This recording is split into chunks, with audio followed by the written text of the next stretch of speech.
How do you look for a defensive coordinator? I'm not saying that you don't know defense. What I'm saying is are you looking for someone who knows a lot more than you do, or a little bit more than you do, or this is the guy you can lean on? Yeah. Well, number one, I've had a lot of track record of success hiring DCs. The DC at SMU was my DC. The DC at South Florida was my DC. The DC at Houston was my D coordinator in my past. So the thing I really look for is, can they get the guys to play like their hair's on fire?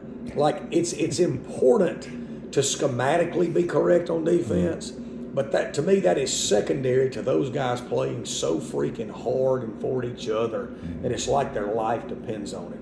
And that was the overwhelming reason why I hired Taylor Polk and promoted him. His players absolutely love him. He pours everything into them. He doesn't have bad days. He may have bad moments, but no bad days. He's full of energy and juice.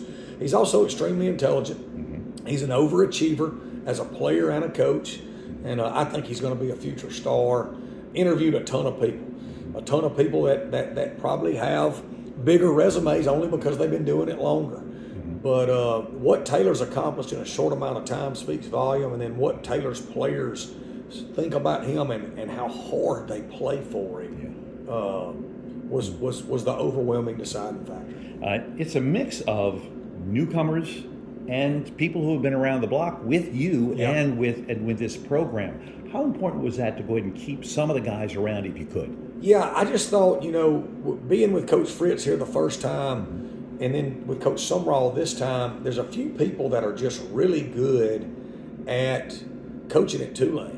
You start talking about people like Carter Sheridan and J.J. McCleskey and Tyler Spots Orgeron and Colin D'Angelo. Those are guys that were here with Coach Fritz and also with Coach Sumrall, and they just fit here. So keeping them here, I thought, was awesome for them and for us because they understand this place. Carter and Brock and Colin all grew up here. Then J.J. played for the Saints here, so they know New Orleans. And a lot of them love Tulane. Spots grew up around here in Baton Rouge, and keeping Brock Hayes. I said Brock's them, but keeping Brock Hayes was huge for us, and Edna Carr graduate. So they just really know this area and this place. So, and our players love them. It was bigger than just they're from here. I was able to sit for a year and watch how their players interact with them and watch how they motivate their players because I was in the trenches with them. That was a huge advantage for me in hiring them.